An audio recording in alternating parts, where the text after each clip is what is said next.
திருப்பாவை பாசுரம் 8. கீழ்வானம் வெள்ளென்று. கிழக்குல இருக்கிற வானம் சிவப்பு நிறத்துல இருக்கு.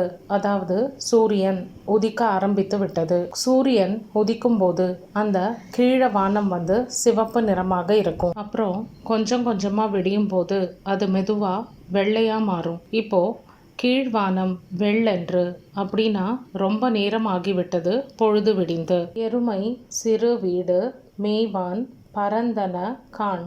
ஆயர்கள் இந்த எரும மாட்டெல்லாம் தங்களோட வீட்டுக்கு பக்கத்திலேயே சிறு வீடு அப்படின்னா ஒரு தனி இடத்துல, ஒரு தனி நிலத்துல, வீட்டுக்கு பக்கத்தில் இருக்கும் இந்த தனி நிலம், அதில் ஒரு சின்ன வீடு அதை கட்டி நம்ம இப்போ சொல்கிற அந்த ஃபார்ம் ஹவுஸ் அதை சுற்றி புல்லை வளர விடுவார்கள். காரணம், காலங்கார்த்தால இந்த பனிப்புல்லை அந்த மாடுகள் மேய்ந்தால் அவை அதிகமாக பால் சுரக்குமாம். மிக்குள்ள பிள்ளைகளும் போவான் போகின்றாரை போகாமல் காத்து உன்னை. மிக்குள்ள பிள்ளைகளும் என் கூட வந்த நிறைய தோழிகளும், இவர்கள் எல்லாரும் சமயமாகிவிட்டது, நம்ம இனிமே இவளுக்காக காத்திருக்க வேண்டாம், வேகமாக போய் குளித்து விட்டு நம்ம மார்கழி நோன்பை தொடங்கலாம் அப்படின்னு பல முறை சொல்லியும் நான் உன்னையும் எழுப்பி கொண்டு போகலாம் அப்படின்னு சொல்லி அவர்களை எல்லாம் போக விடாமல் தடுத்து உன் வீட்டு வாயில் கதவிற்கு முன்பு காத்து இருக்கிறோம். கூவுவான் வந்து நின்றோம் கோது கலமுடைய.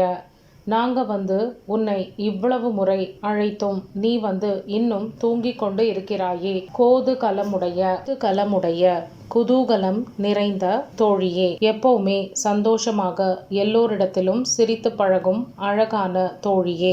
எழுச்சி பாடல் வரிசையில இது 3வது பாடல். நம்ம முன்னாடியே பார்த்த மாதிரி ஒவ்வொரு பாட்டிலையும் ஒரு ஆழ்வாரை பற்றி குறிப்பாக ஆண்டாள் சொல்கிறாள். இந்த பாசுரத்துல அவள் சொல்லி இருக்கும் ஆழ்வார் இந்த பாசுரத்துல கிழக்கு வெளுத்ததை பற்றி பாடியதால் இங்க அறியாமை அப்படிங்கிற இருளை விலக்கி ஞானம் அப்படிங்கிற ஒளியை தருவதற்காக அவதரித்த நம்மாழ்வாரை ஆண்டாள் நினைவுபடுத்துகிறாள். வைணவர்களோட கொள்கை கிருஷ்ணரோட குதூகலமே நம்மாழ்வாராக வடிவெடுத்தது அப்படின்னு. அதனால குதூகலமாக மகிழ்ச்சியோடு இருக்கும் ஒரு தோழியை பற்றி குறிப்பிடுவதால் இது நம்மாழ்வாரை குறிக்கின்றது. பகவானுடைய அந்த மந்தஹாச புன்னகை அதோட ஒரு அம்சமாக மகிழ்ச்சியோட அவதாரமாக கருதப்படுகிறார். பாவாய் எழுந்திராய் பாடி பறை கொண்டு. தோழியே சீக்கிரமாக எழுந்து வா, நம்ம அந்த பரந்தாமனோட புகழை பாடி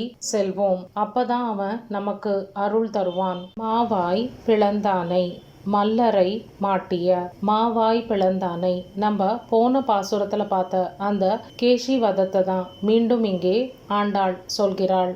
அவனோட வாய்க்குள்ள கையை விட்டு அவனோட வாயை பிளந்த அந்த பரந்தாமனை, மல்லரை மாட்டிய கம்சனோட மல்லர்கள், அவர்களையெல்லாம் போரில் தோற்கடித்த மாய கண்ணனை பற்றி இங்கே சொல்கிறாள். தேவாதி தேவனை சென்று நாம் சேவித்தால். இவ்வளவு நறுங்குணங்கள் பொருந்திய அந்த தேவாதி தேவன், தேவர்களுக்கு எல்லாம் தேவனாக விளங்கும் அந்த பரந்தாமனை நாம் சென்று தொழுதால், வணங்கினாள். தேவாதி தேவன் அப்படின்னு இங்க அவள் குறிப்பிடுவது காஞ்சிபுரத்தில் இருக்கும் வரதராஜ பெருமாளை. அத்தி தேவரை நம்ம யாருமே மறக்கவில்லை. அந்த வரதராஜ பெருமாளையே இங்க தேவர்களுக்கெல்லாம் தேவன் என்று சொல்லும் ஒரு வழக்கம் இருக்கிறது. அவரை தான் நம்ம தேவாதி தேவன் அப்படின்னு அந்த பெருமாளை குறிப்பிடுவோம். அதனால இந்த பாடலில் ஆண்டாள் வரதராஜ பெருமாளை பற்றியே சொல்கிறாள். ஆவாவென்று ஆராய்ந்து அருளேலோர் எம்பாவாய்.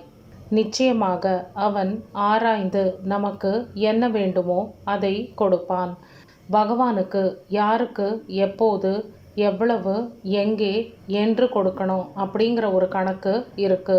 அதுபடி பகவான் நம்ம கேட்காமலேயே கொடுப்பார். இந்த பாசுரத்துல நம்ம கேட்காமையே முக்தியை கூட அருளும் பெருமாள் அப்படிங்கிறத குறிப்பால் உணர்த்துகிறாள் ஆண்டாள். கீழ்வானம் வெள்ளென்று எருமை சிறு வீடு மேவான் பரந்தனகான் மேற்கொள்ள பிள்ளைகளும் போவான் போகின்றாரை போகாமல் காத்து உன்னை கூவுவான் வந்து நின்றோம் கோது கலமுடைய பாவாய் எழுந்திராய் பாடி பறை கொண்டு மாவாய் பிளந்தானை மல்லரை மாட்டிய தேவாதி தேவனை சென்று நாம் சேவித்தால் தேவாதி தேவனை சென்று நாம் சேவித்தால் ஆவாவென்றார்